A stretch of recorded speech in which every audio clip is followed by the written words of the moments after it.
Stop scrolling and save this recipe.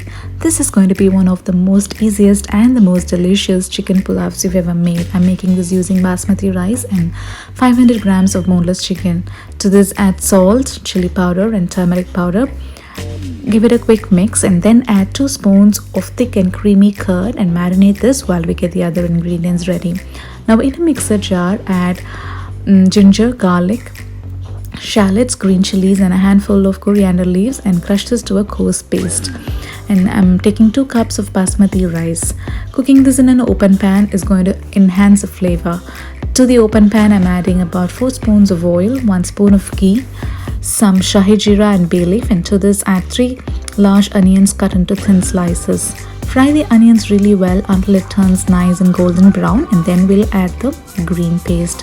Mix the green paste well until the raw smell goes and it has to cook really well. Keep mixing it because it might tend to catch at the bottom.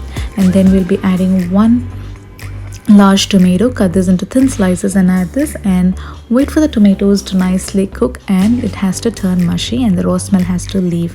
Finally, it's time to add the marinated chicken.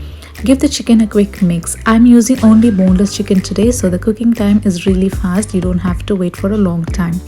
And now it's time to add 1 spoon of coriander powder and half a spoon of garam masala. Green chili is the only spice element for this recipe, so we're not adding any red chili powder here. And then add 1 handful of mint leaves and give this a quick mix. It's time to add the green peas. I'm using fresh green peas here. You can also use frozen green peas and give this a toss. We're going to cover this and give this steam for some time before we add the rice and water. Let this cook for about 2 minutes, not more than that. After giving it a quick mix, add salt as per your taste. The salt has to be a little bit more because we're going to add it for the rice and the chicken. Keep mixing this really well, and now it's time to add water. I'm using hot boiling water. I have taken about 2 cups of basmati rice, and for that I'm adding 3 1/4 cup of water. Once the water is nicely boiling, let's taste the water. You have to check for salt and spices at this point before adding the rice. After that, add the rice and give it a quick mix. Wait for about 2 to 3 minutes until the rice absorbs all the water. Once the rice absorbs all the water, we'll be placing this on a heavy pan and leaving it to cook in low flame and in dum for about 40 minutes. That is, on 20 minutes, cook it in low flame, and for the next 20 minutes, turn off the stove and leave it undisturbed. You can also place a heavy stone or vessel on top to seal the flavors. After about 40 minutes, if you can see, the rice is nice and separate. It's grainy and very delicious.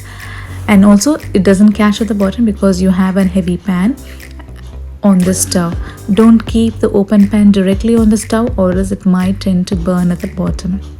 Give this a quick mix. A very delicious and a very easy pulav to make and a perfect lunchbox recipe as well. You can serve this with some nice cucumber and onion raita, or you can also serve it with some nice gravies like chicken tikka masala or paneer tikka masala.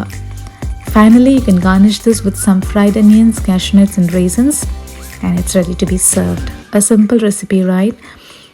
Please do try and let me know how this turned out for you.